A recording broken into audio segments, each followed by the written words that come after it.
Hele, tak co, jdeme tím směrem, teďka jdeme hledat bezďáka, teda, teďka jdeme hledat bezdomovce. Oni si tak navzájem říkají. Bezďáci?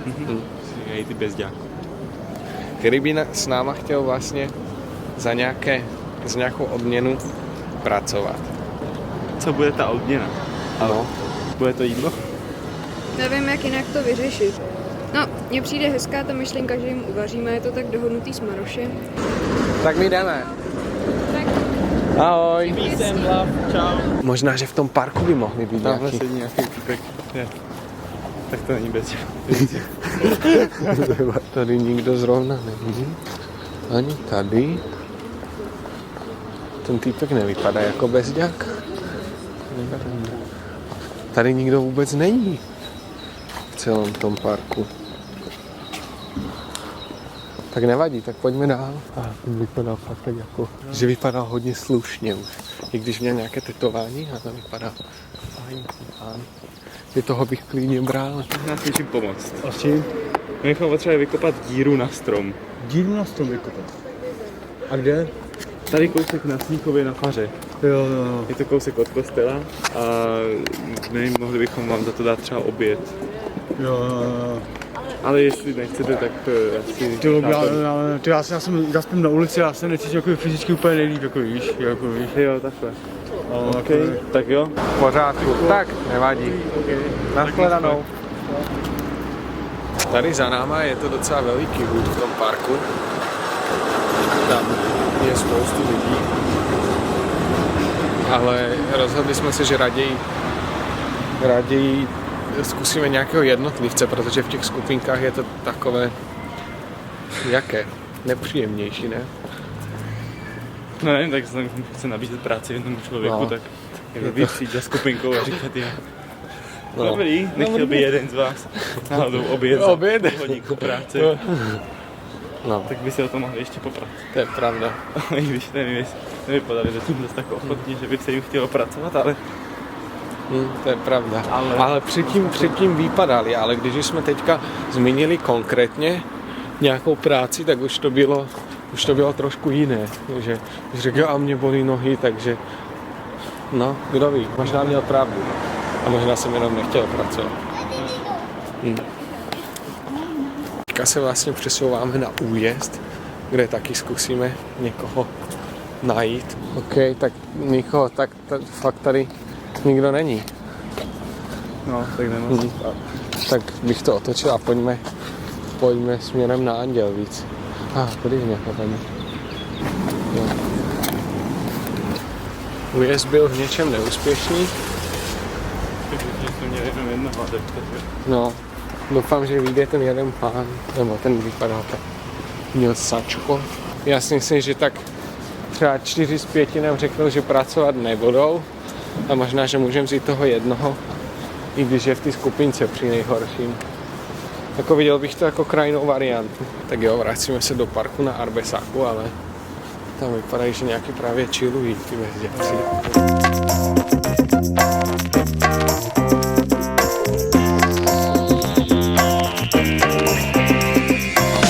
Tak jo. Takže byste teda eventuálně měl zájem i třeba s kámošem. To tam zavolám, kde je. Dobrý. Už jde. No my máme taky práci, jestli se chceš najíst.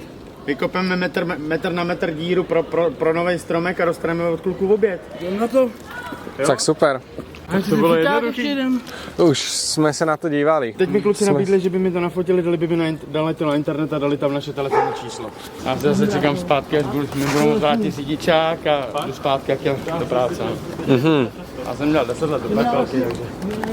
Kde? U Pepelky. Pepel, jasně. Nás se jako milo překvapilo, že spousta lidí, kteří bydlí na ulici, mají to oblečení v daleko horším stavu a tohle bylo takové příjemné. Ale i člověk na ulici se dokáže udržet. No, To je jenom potom, že člověk musí chtít. jasně. A vlastně čím se takhle člověk na ty ulici nejčastěji živí? Že tím, co najde někde, jak se říkal, že... Chodil čarovat. Ale to jsem si těch 15 minut slávy užil, řekl jsem, že dost, že se zavří denešák. No, to A má... od té doby hubu, no. stromu neukáž. Tady.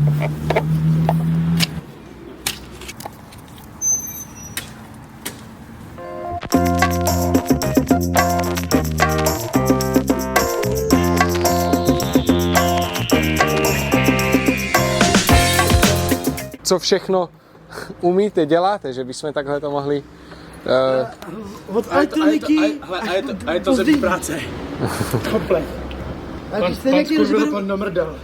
Já ti rozeberu telefon složím, software s tím už teď si moc nerozumím, protože já mám přístup na internet. Jasně. Odkaží Takže kdyby... Člověk se uchytí všude, když bude šanci, tak se uchytí všude. natáhnu ti elektriku po baráku, pokud to bude něco jednoduššího, to nebude nic velkýho, vystříče všechno. Dobrý.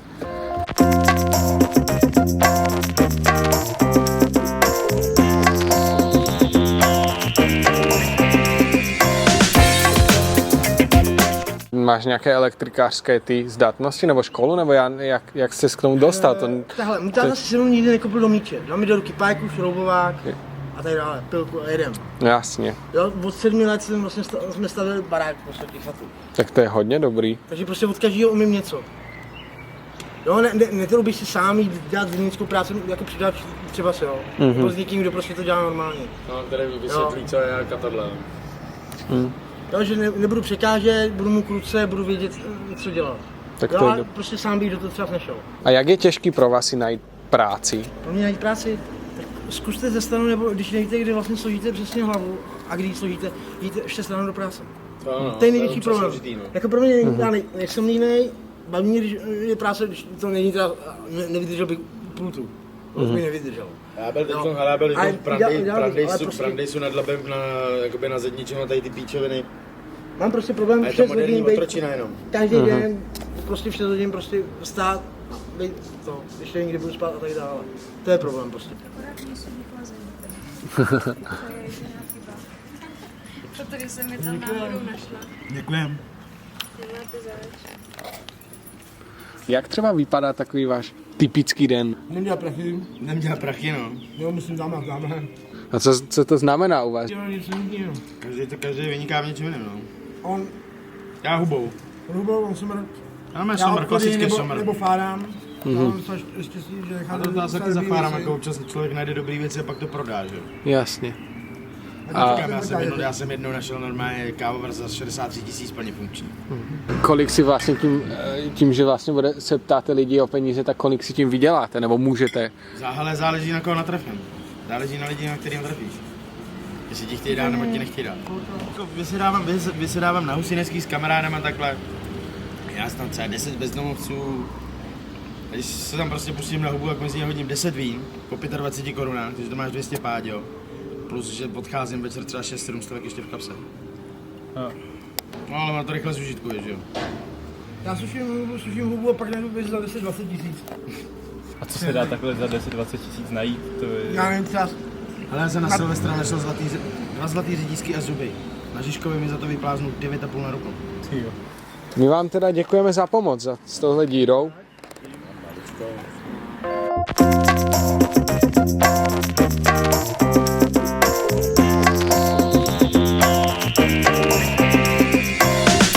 Tak jeden box hranolky s kebabem a ve salátu a Doner chlebu. jeden doner chlebu. To je všechno. Jedno. Tak, on jí koupil. Já jsem chtěl. Sám alaikum. Tak jo, pánové. Tak jo. Tak jo, tak se mějte hezky. Tak my vám moc krát děkujeme. Taky děkujem. Tak jo, pak se jde.